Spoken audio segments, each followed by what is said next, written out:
And it is my sincere honor and pleasure to introduce my dear friend, coach, and mentor, Mr. Tom Black. Tom has a long history of success building companies and building sales organizations and sales teams, and he's going to tell you all about it. So take it away, Tom. Okay, thanks, Tracy. You guys are lucky to work with Tracy. She is really great. Now, okay, good. She's really good and full of energy. If you ever need to get fired up, just call her, okay? I want to start this afternoon by telling you a story. It's about a man. You got to pay attention now. It's about a man who came home from work and found a cigar burning in the ashtray. So he thought his wife had been seeing another man. He ran all over the apartment looking for the guy. He couldn't find him anywhere. So he ran out on the balcony, and there, 4 floors below, was a man straightening his tie in the window. He said, "That's the guy." So he ran back into the kitchen. He grabbed the refrigerator. He drug it through the apartment. He heaved it over the balcony and dropped it on the guy, and he smashed the guy flat. But he so overexerted himself in the process that he died of a heart attack. Well, a few minutes later, the scene changed, and one of them showed up at Heaven's Gate, and St. Peter was waiting, and the man said, "I just died. I'd like to go to heaven." St. Peter said, "How'd you die?" The guy said, "You won't believe it." And immediately, St. Peter was skeptical. And the guy said, "I was standing in front of a building and a refrigerator fell out of nowhere and smashed me flat." Although St. Peter was skeptical, he let him come in. Then the second guy shows up, said, "I just died. I'd like to go to heaven." St. Peter said, "How'd you die?" The guy says, "I was moving my refrigerator around in my apartment. I overexerted myself and died of a heart attack." St. Peter's really skeptical this time, but he says, "Okay, come on in." Third guy shows up, and now St. Peter is very skeptical. The guy says, "I just died. I'd like to go to heaven." St. Peter said, "How'd you die?" The guy said, "I was sitting in this refrigerator." And why do I start with that story this afternoon? One, I like that story. But if you're like most people I talk to for the first time, I've never met, I've never seen before, with the exception of a few of you, there's a healthy degree of skepticism about what an individual can tell you about your business. You know, one of the reasons you all have been successful in your business is because you were stubborn and you stuck with what you thought. You stuck with your guns. And that is your strongest asset most of the time as an entrepreneur, but it also can be a big weakness. And so when I do these, usually there are 3 groups of people that attend these. One is a group of people I call the vacationers. They're just glad they don't have to do the regular job today.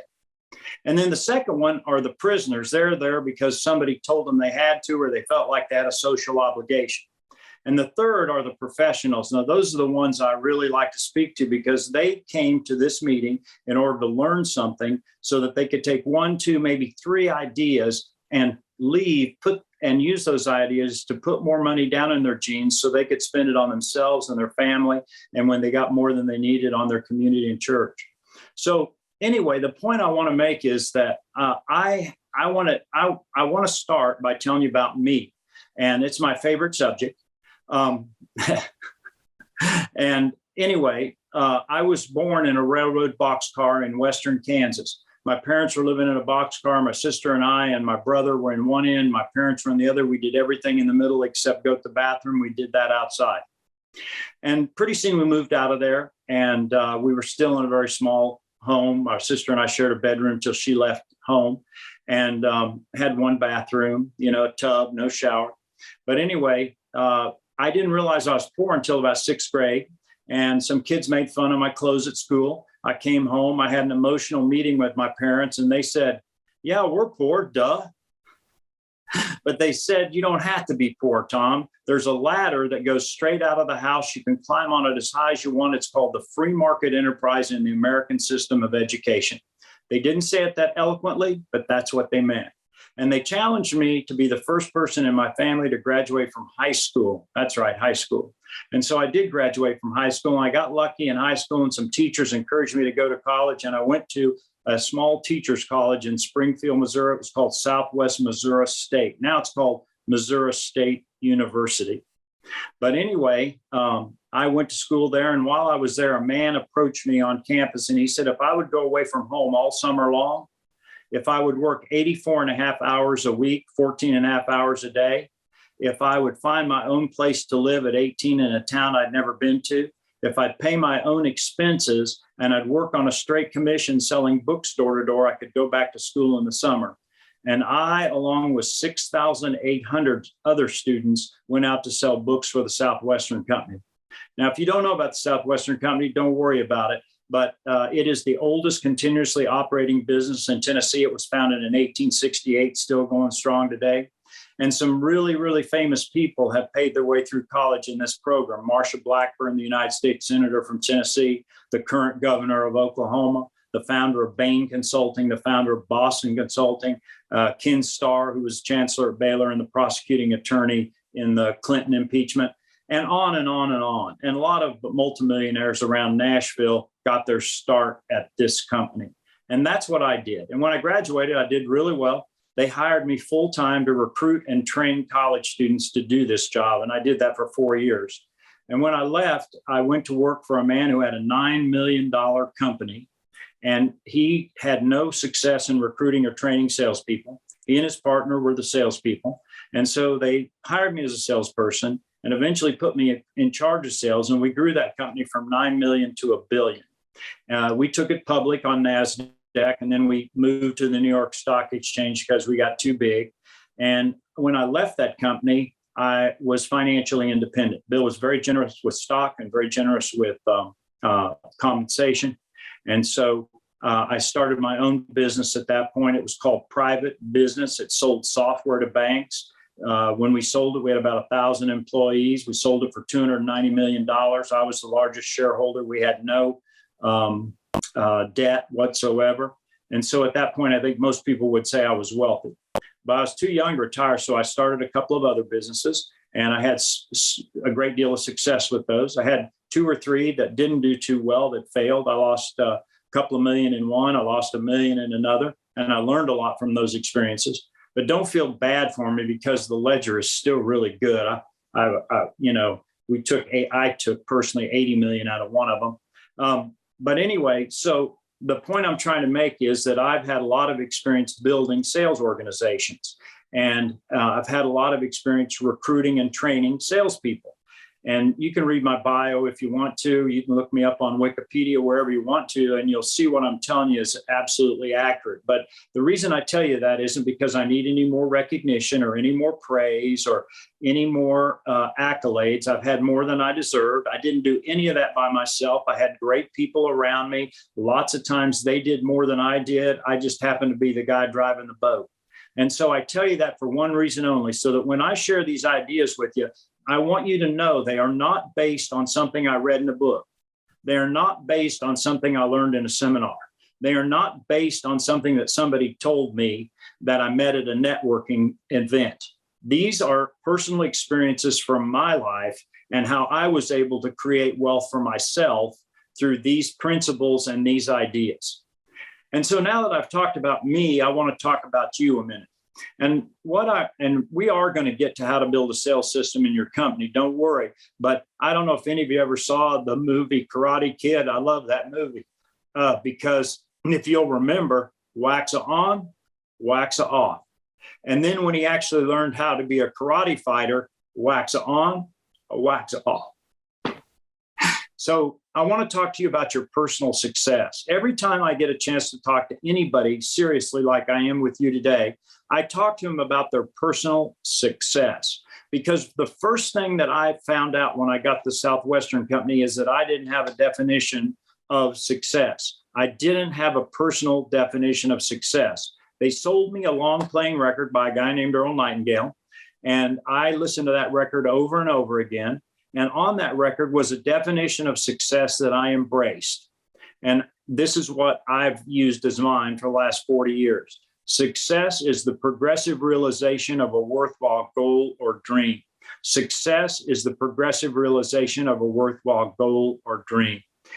That worked for me. It didn't say I had to be the richest. It didn't say I had to be the smartest, have the prettiest wife, the best car, the biggest house. It didn't say I had to have the most trophies. It just said that I had to be moving towards my worthwhile goal or dream when I got up in the morning. And, you know, before he died, Stephen Jobs spoke to all his company. You can see the speech on YouTube. It's worth watching. And so hundreds of thousands of employees are watching this speech 2 weeks before he dies. He knows he's going to die, and he challenges them all. Be sure every morning when you get up that you're moving towards your worthwhile dream. And so I would do the same to you as we begin this. Now, I've added two things to my definition of success over the years. The first is this: success is never owned, it's always rented. The rent is due every day. And the minute you stop paying the rent on success, you've begun paying the rent on failure. Yesterday's successes lead us to tomorrow's complacencies, and those lead ultimately to failure. I can't tell you how many entrepreneurs I've seen that were one-hit wonders. I just read an article in Entrepreneur magazine about several people who got their net worth to 100 million that were now broke. You see, they quit paying the price on success. And the second thing that I found out about success that I've added to my definition is this: there's a secret. Here's the secret. Successful people form the habit of doing the things that unsuccessful people don't want to do or know how to do. Want to do or know how to do. They do it. I volunteered as a high school teacher for 9 years at a school here in Nashville, and I realized the first day that wasn't the smartest kids getting the best grades. It was the ones who were paying the price, doing the things the other ones didn't want to do or know how to do. And that's the standard that successful people have to live by. So that's my definition of success. And it's sad because in America today, let me just tell you this: only 3 people out of 100 at the age of 65 can pay their own bills. Now, maybe that's not a standard of success for you. Maybe you want to get to be 65 and depend on the church or your school or somebody else or your family or charity in order to live. But if that is a standard, know that the odds are against you. Only 3 out of 100 get to that finish line able to pay their own bills. And I'll tell you why. It's not because they plan to fail. At the age of 25, if I asked everybody on this screen, do you want to be able to pay your own bills at the age of 65? You all would say yes. But the truth of the matter is, a lot of you won't be able to. It's not because you didn't. It's not because you planned to fail. It's because you failed to plan. And the first wax on that I want to share with you today is get a personal definition of success as you build your businesses. And remind yourself of that definition of success on a regular basis. Either write it down or memorize it. Now, I want to talk about selling today. And I want to do 2 things when I talk to you about building a sales team, building a sales organization, or just being a better communicator. And the first thing is that selling is neither good nor bad. It is neutral. Lawyers are neither good nor bad. The practice of law is neutral. Medicine is neither good nor bad. The practice of medicine is neutral. The same with CPAs and the same with every profession out there. You see, Robert Louis Stevenson said we all sell something, a product, an idea, or a service. And it's the individual that makes it good or bad. Now, because we've had a lot of bad salespeople out there, they have a bad reputation for the profession in general. You know, Daniel Pink wrote a book called Born to Sell. He's a professor at Princeton. Anyway, in the book, he surveys 2,000 people and says, what do you think of when you think of the word salesperson? The number 1 answer was used car salesperson, and the number 2 answer was pushy. And a lot of you on this may be telling yourself, I don't want to be a salesperson. The sad truth of the matter is you are. Whether you like it or not, you are. You are a salesperson. And if you're an attorney, I don't want the attorney who knows the most about the law. I want the best communicator to the judge, the jury, opposing counsel. You're a teacher. I don't want the teacher who knows the most history. I want the best communicator. And if I have a preacher or a priest or a rabbi, I don't want the one that knows the most about the Bible or the Torah. I want the best communicator. You see, communication makes the difference in almost every profession. I always tell this story. I say, does anybody know what grades their doctor made in med school? Does anybody know whether the doctor they go to passed the state exam by 1 point or got a perfect score? Most of us don't even know unless we saw the diploma on their wall where they went to med school. But the truth of the matter is, the minute we lose confidence in them, we switch doctors. And if we have confidence in them, we stay. And confidence is communication. It's just that simple. So the second thing I want to talk about sales is that there are certain things that determine results in sales. Sales is not luck. It would be the cruelest joke in the world if the free market enterprise, which is based on sales and advertising, had some element of luck in it. Selling is predictable based on three things. One is the number of people you see. There are two brothers who follow each other everywhere in selling: see more and sell more. And these two brothers are inseparable. You can't separate them, you know? The second thing that determines results in selling is the quality of the presentation. And that's a big category. That's everything that happens between you and the prospect from first contact until they make a decision, favorable or unfavorable. All of that is how we present the product and ourselves, which is the same, by the way. The third thing that determines results in selling is the quality of your prospect. If you talk to decision makers, they're a better prospect than non-decision makers. If you talk to people with the ability to buy, they've got money, they're a better prospect. They're a higher quality prospect than somebody that can't afford what you're selling. And if you know them, if you have some kind of relationship with them, they're a better prospect than if they're a complete stranger on the street. And so if you can see people with the ability to make a decision that have plenty of money to buy your product and have some kind of relationship with you, I guarantee you'll sell a lot more than the other guys. And those are the things that determine results in selling. So if you have a question as we go along, you can interrupt me. But what I prefer is if you'll write your question down at the end, I'll give you some time to answer it. And I promised Tracy it's about 3:15 here in Nashville, that we'll be done by 7:15 here in Nashville, I promise. Just kidding. You know, you all might as well laugh at these jokes. Mine don't get any funnier as we go. I notice a lot of y'all are kind of waiting, hoping, oh, I hope they get better. They don't. And we could both have a lot more fun if we just laugh at them. So let's talk a minute about building a sales system in your company, okay? So the first element of building a sales system is a set of values that you're going to teach yourself and your salespeople, a set of values. And I'm not going to spend a lot of time going into depth on these, but I'm going to give you an example of some of them. And of course, I have a book. I'm getting rich selling my book, not. But I have a book on my sales system. It's called The Boxcar Millionaire. And it was a bestseller. But the point is that everything is written out in there. I do personal coaching and I work with companies all the time. And there's always an opportunity to do that. And of course, I'm happy to take one call gratis anytime that somebody wants to set up a call with me. So anyway, though, let me say, write your questions down. We'll answer them. But the values are, one, think big. I hope everybody on here is thinking big. You know, I think one of the mistakes I made in business, maybe the biggest mistake, was I didn't think big enough. You know, I was thinking pretty big, but I have a friend who told me he was going to be a billionaire. He is 64 in May. He was 64 in May. Yeah, it's June now. He was 64 in June. And he's worth about $650 million. I think he'll make it if he lives to be 75. You know, money doubles every 7 to 8 years.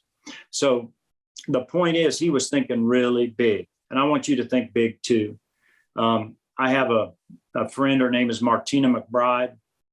And I met her 25 years ago, I guess. She was 32. And it was at a charity dinner. I was the host of the table. And I said, where are you from, Martina? She said, I'm from Kansas. I said, whereabouts? She said, oh, you wouldn't have heard of it. It's a little town. I said, give me a chance. I'm from a town so small we shared a town drunk with the next town over in Kansas.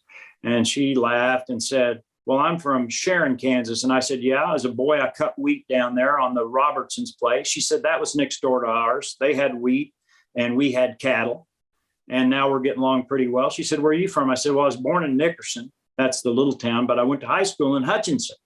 And she said, what a coincidence. I worked at the Dairy Queen in Hutchinson to pay my way through junior college. Now, there's a lot in that sentence. Here is, at that point in time, the Queen of Country Music. And she is telling about how she worked at the Dairy Queen to pay her way through a junior college. She didn't even go to a real college, you know. The junior college in Hutchinson was smaller than my high school, just so you'll know.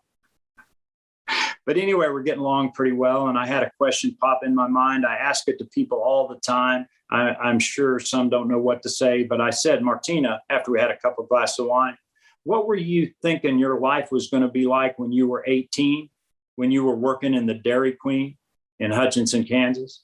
She didn't pause. She just looked me dead in the eye and said, I always knew I was going to be one of the greatest singers of all time. Now, if you don't know who Martina McBride is, look it up, because she's won 10 Academy of Country Music Awards. She's sold over 80 million records. She's won a dozen CMA awards. She's sung the national anthem at the Super Bowl, at the World Series, and at the Stanley Cup, one of only 2 artists to do that. She has sung 2 private performances for U.S. presidents, different presidents, and on and on and on. Her list of accolades and awards are unending. You know, she was thinking big despite her circumstances. And that's what I want you to do. I want you to think big, and I want you to teach your people to think big, because nobody ever got big without first starting out by thinking big. Another value that I see successful people put in their companies for the build a sales system is the idea that we control our own happiness. You know, Abraham Lincoln said, happiness is a way of traveling, not some place you arrive. Most people are about as happy as they make up their minds to be. Another value that I see successful people put in their companies and in their sales teams is the idea that change is inevitable. When I was a young salesperson, I used to think change was good or bad. And maybe some of you here think change was good or bad, right? But it is neither good nor bad. By the way, I was a member of the I was also a member of the I'm Going to Be Happy Win Club. You know, I say we control our happiness. Well, I hadn't figured that out. I said to myself, and maybe some of you are still in that club, get out of it. I'm going to be happy when I graduate from college. I'm going to be happy when I get a big job. I'm going to be happy when I get a big car. Didn't make me happy. I'm going to be happy when I get a house. Didn't make me happy. I looked around. I saw a lot of guys had wives. I got one of those. Didn't make me happy. You see, it isn't a person. It isn't a person. It isn't a possession. It isn't an amount of money. It isn't any of those things that cause people to be happy. It is a state of mind, and it sits in your chair. But let's go over to change, which is where I was when I interrupted myself. So change is inevitable, and it is neither good nor bad. Charles Swindoll in his book say 95% of the impact of change is dependent upon our attitude towards change. Charles Darwin in Origin of the Species said, it is not the strongest of the species that survive, nor the most intelligent, but the ones most adaptive to change. Change is inevitable, and we have to learn to embrace it, and we have to get our teams to embrace it as well. I guarantee you now, you'll be selling a different product in 5 years. You'll be charging a different price. You'll have different people working with you, and change is inevitable. So here's a habit that I formed when I realized that I couldn't control the change, that it was inevitable. I started saying, in every seemingly adverse change, there's a seed for greater growth. In every seemingly adverse change, there's a seed for greater growth. And I think about that. I'm a classic rock fan. I illustrate that with a classic rock story. It's the coolest thing. You know, when I was younger, it was called rock. Now it's called classic rock. And you may not know this, it's the same music. Exact same. And in some places, it's even on the same station. Really cool. So anyway, I was a big fan of Genesis, and they had Peter Gabriel was the lead singer, and they'd sold 5 million records under his leadership, and he left the band. And so the band struggled, and for a year, they interviewed new singers. They interviewed over 400 singers in a year. That's more than one a day. Couldn't find anybody. Talked about being an instrumental-only band. You can see all this on their website. And then when they were just about to break up the band, the drummer stepped up. And he said, I'll give it a go. I'll give it a go. His name was Phil Collins.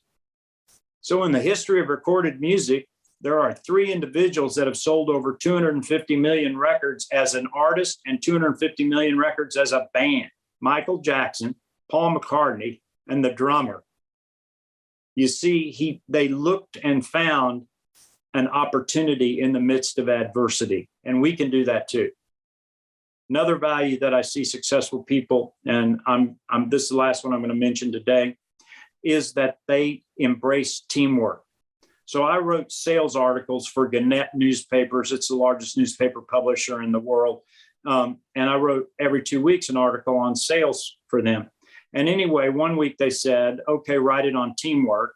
So I did my research and I found a story about geese. And I thought, what is a better example of teamwork in a company than geese?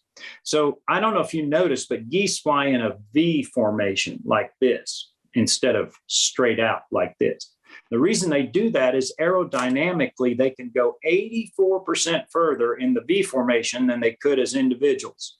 Teamwork. And this is another thing I found out about geese. You know, it's not the lead goose. There's no lead goose. That lead goose drops to the back of the pack about every 35 minutes, and a new goose takes over. Shared leadership. The other thing I learned was that the geese up front that are doing the hard work are not honking. It's the geese in the back that are honking. They're honking encouragement for the geese up front. Now, I've been in a lot of organizations where there was honking, but it wasn't always positive. And so this is what teamwork is. By the way, if a goose is injured or shot or hurt, sick, and drops to the ground, 2 other geese drop out of the flock and stay with it until that goose is well or dead. Teamwork. And so those are the kind of things that work in a company. You see, a company is a boat. And if all of us, there's about 20 of us on this call, if all of us got in a boat and we were out in the middle of the ocean, and part of us were in the front of the boat, part of us in the middle of the boat, part of us in the back of the boat, Tracy's in the back, and right where she's sitting, we spring a leak. The people up in the front aren't going to yell, "Good luck, Tracy, with that hole. You'll need it." We're all going to say, "What can we do? How can we help?" And the reason for that is because our survival is dependent upon the boat. A company is the same way. Your survival is dependent upon the company. And the higher the company rides in the water, the more profits and the more benefits there are for everybody to share, assuming you have a leader who is honest and generous. Okay. And if you don't, if you're that leader, good. And if you don't, find somebody that is. I got lucky. I found one, not even knowing it, you know?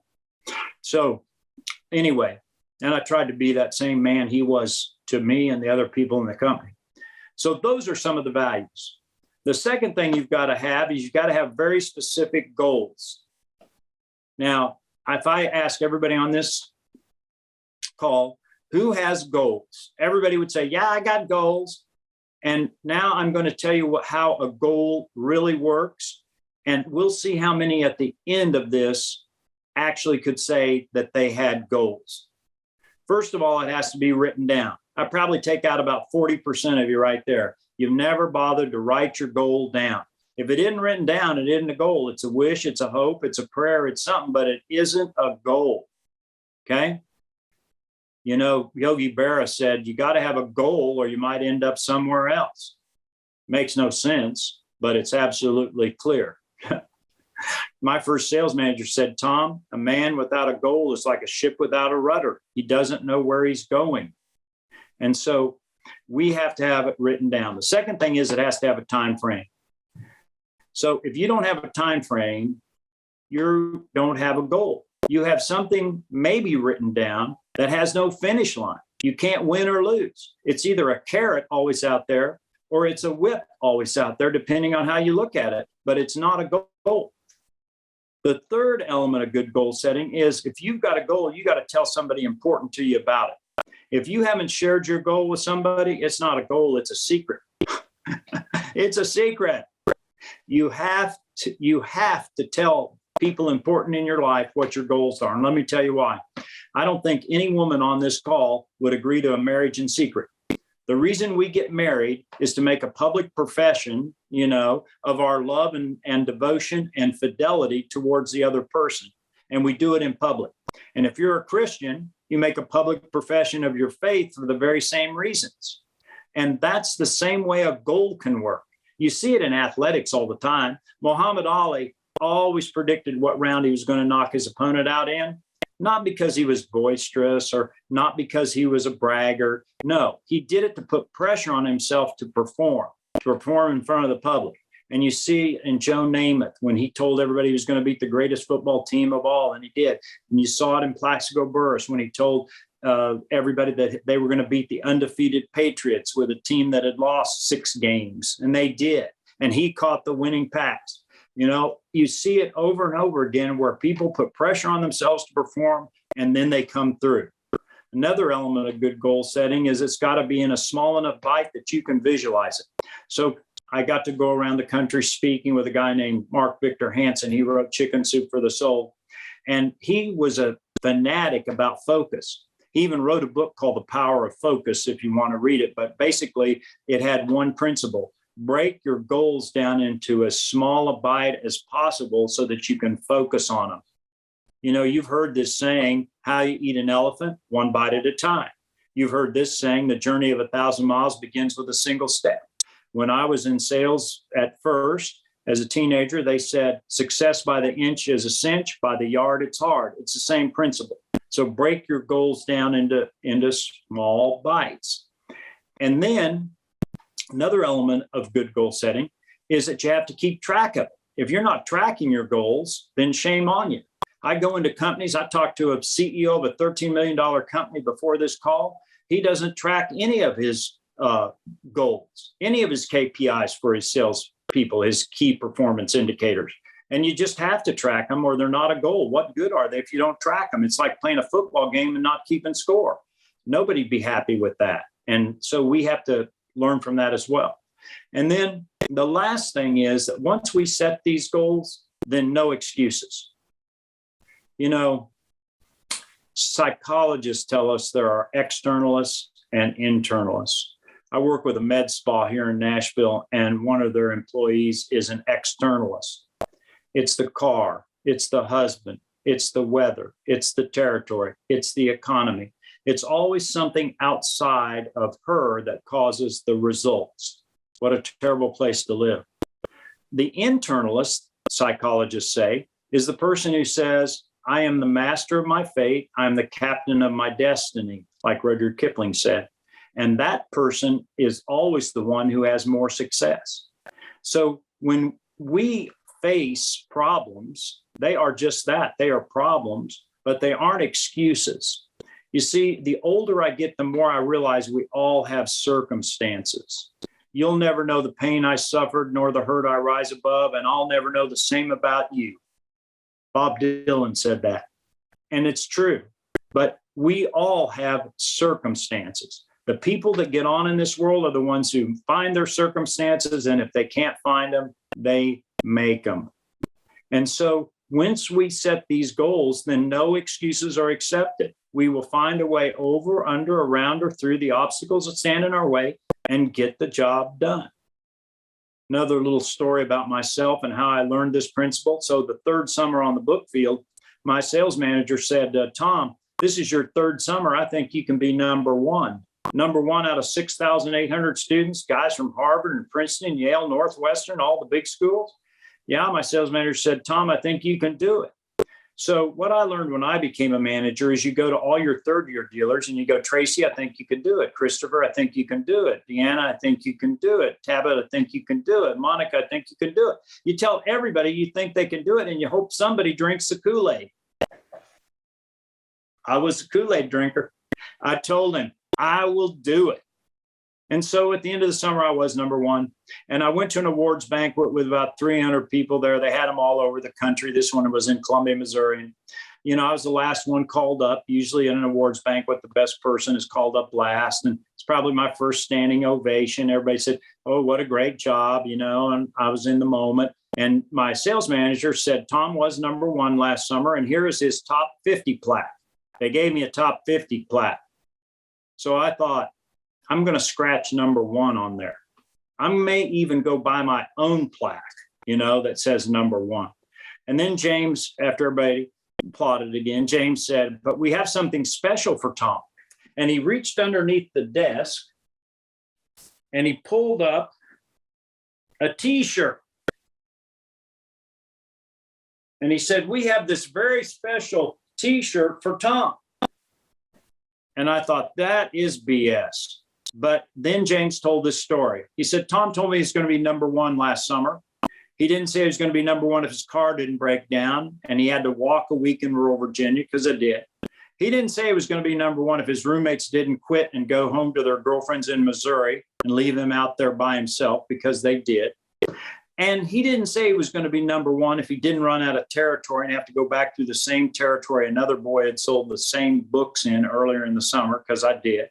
And he didn't say he was going to be number one if his voice didn't give out, because I worked 90 hours a week every week of the summer. It's still a record at that company. I had horsepower and I was willing to trade it for purchasing power, and my voice gave out. And so every morning, instead of quitting, I put a milk jug behind the seat of the car with salt water in it. And I gargled that salt water after every presentation, roughly 30 presentations a day and 15 hours a day, so that I could be number one. And then James turned the t-shirt around and he said, we wanted everybody to know that this was his philosophy. No excuses accepted today. And that needs to be your philosophy too. And especially if you want to build a great sales team, because there is nothing in leadership that takes the place of example. Albert Schweitzer said that. So that's the next thing, specific goals.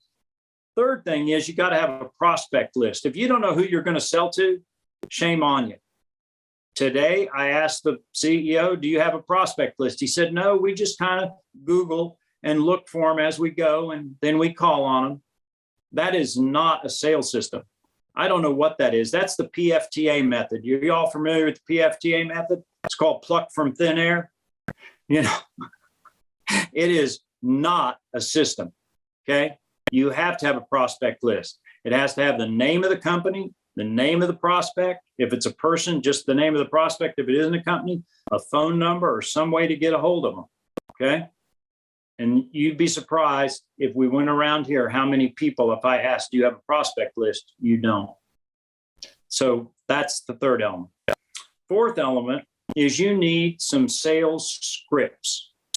So the first script you need is a phone approach. Hi, my name's Tom Black.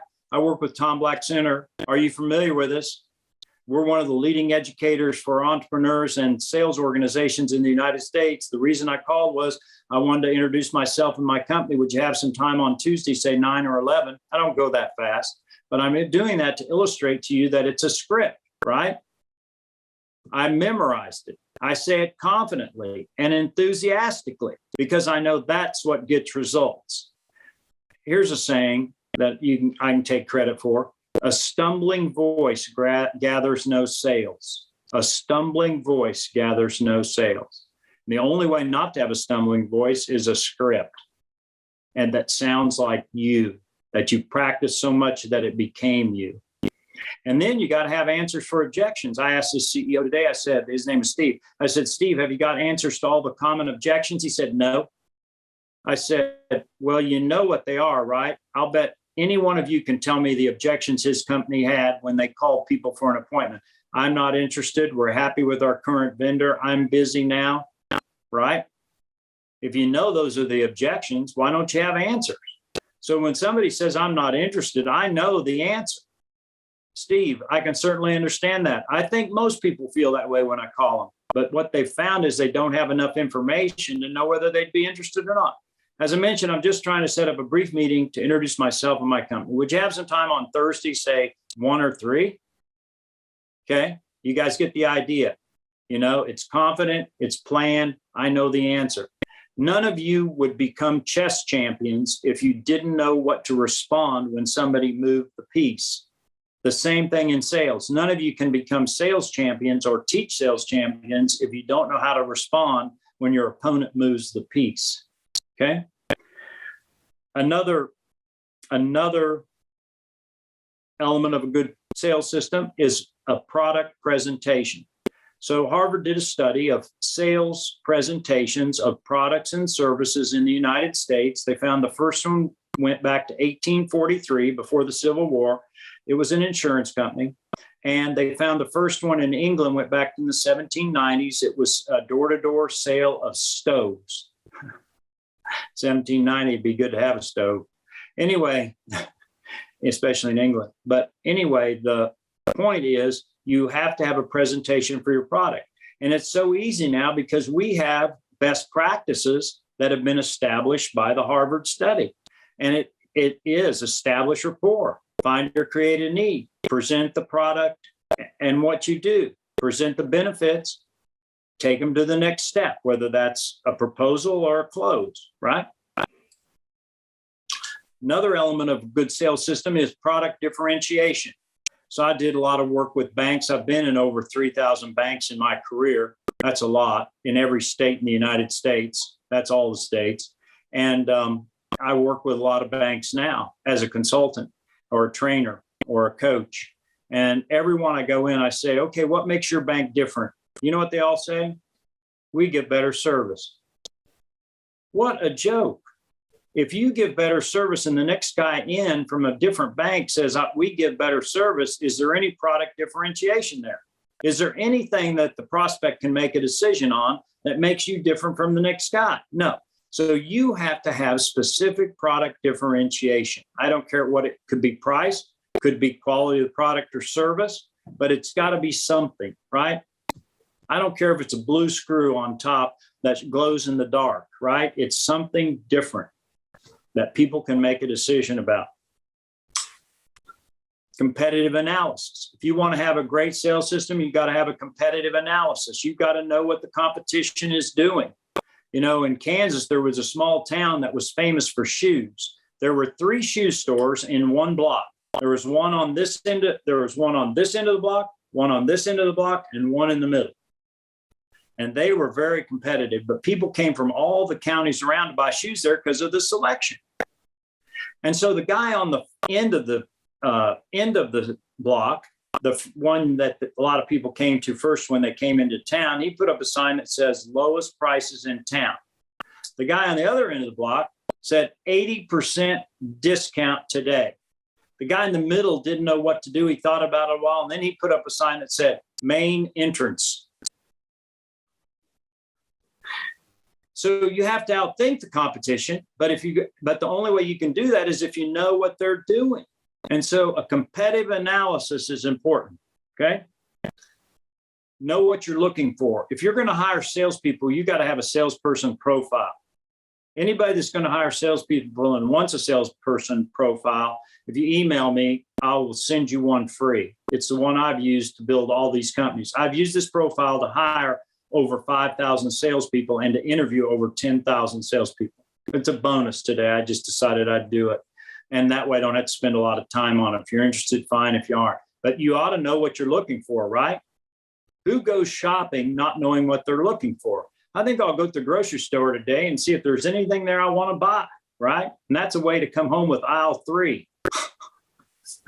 You know, especially if you're hungry. Next is a salesperson interview. You got to have an interview. You got to know what questions you're going to ask if you're going to hire salespeople. Here's my favorite one. Tracy, if you could wave a magic wand, what would you like to be doing? Because it tells me if they really want to be in sales or not, right? I don't ask it the first question. I let them warm up and get relaxed. And then I say, you know, Deanna, if you could do anything you wanted to, if you had a magic wand, what would you like to do? And if they don't say, I'd like to be in sales, or I'd like to build a company, or I'd like to be part of an organization that's growing, they got the wrong answer, you know? You need to have a compensation program and an onboarding system, you know, and 50% of salespeople fail because they were onboarded improperly. I didn't make that number up. It's all the research. You find it in 2 or 3 different studies. Turnover in sales to a great extent is because you didn't onboard them properly. I went to a big mortgage company here. I wrote their sales manual. And anyway, I was in the mortgage company and I was waiting to see the the president. And anyway, there was another man in there and I said, do you work here? And he goes, no, this is my first day. I said, really? You know, where's your office? And he goes, well, I don't know yet. I said, how long have you been waiting out here? He said, about an hour. I said, really? Did you get your cards yet? No. Did you get your laptop yet? No. Oh, okay. This guy thinks that company's a joke. They were not ready for him. They were not organized for him. And as a result, he started off on a bad foot, right?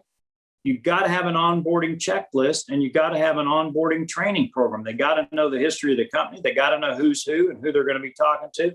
And they got to understand those things as they start, and it needs to appear like you know what you're doing. Okay. Another element, we're almost done. How about that? Another one, and we're almost done, is a social media strategy. I don't care if you don't get one customer off social media. We know that 60% of the decision about a product or service is made before the salesperson is met because of the internet.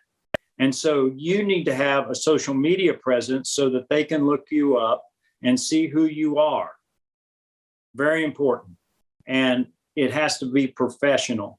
It can't be somebody without their shirt on, their ball cap on backwards with a beard. We actually had a salesperson in our organization post that on Facebook, and we fixed it. You know, you got to have a social media presence. Instagram, we haven't done anything with TikTok for, personal reasons, but if you're there, you got to be professional. And the same with Twitter. Okay. And then finally, you got to have an email strategy as part of your sales system. An email strategy means that emails go out at least on a monthly basis to your prospect base. I use Constant Contact. MailChimp is good. There's something called Emma. It's here in Nashville, EMMA. It's very good. A lot of people use it. But anyway, the point is you have to have an email strategy where your prospect is seeing your name, whether you're calling on them or not. I use the quote of the day. By the way, anybody on here can sign up for my quote of the day. Every day, somebody says, I needed that today. Every day, somebody says, that's great. Every day, somebody tells me that the quote of the day started their day off in the right way. So get it. I'm telling you, it's free. But anyway, the point is you can get on my website or email me and I'll sign you up and you won't have to do anything. But anyway, the thing that my assistant will do it. But anyway, the thing I'm saying is, figure out a way to communicate with your prospect base, whether you're doing business with them or not. Do something that lets them know you're in business and you're trying to add value to what they're doing. Maybe it's an article about your industry. Maybe it's a press release about a prospect that turned into a customer and had a great deal of success. Maybe it's just a discount on some of your services, a sale, but something monthly. It only takes 12 a year. Okay. And so those are the things that make up a sales system. And I know I went through them pretty fast, but I promised Tracy I would be done in 50 minutes, and I did it exactly. So at this point, do you guys have any questions for me? Good. Well, it's really nice being with you today, and I appreciate your time. And if any of you want to reach out to me personally, it's tom@tomblackcenter.com, tom@tomblackcenter.com, tom@tomblackcenter.com, and I'll be glad to answer your questions. Seriously, does anybody have a question? Tracy's supposed to be handling those. No questions, Tracy? I don't see any questions in the chat. Good. A lot of people are looking for the sales profile, so I'm sure they'll be emailing you for sure. All right. It was fun. I had fun today. I hope you had fun. Didn't waste your time. Remember, you're trying to take 1, 2, 3 ideas out of this that you can use in order to make more money, put it down in your jeans, spend it on yourself and your family. Okay? All right. I will talk to you guys. Thanks, Tracy. I'm sure I'll talk to you soon. Sounds good. Thanks, everybody. Bye. Bye-bye. Thanks, Tom.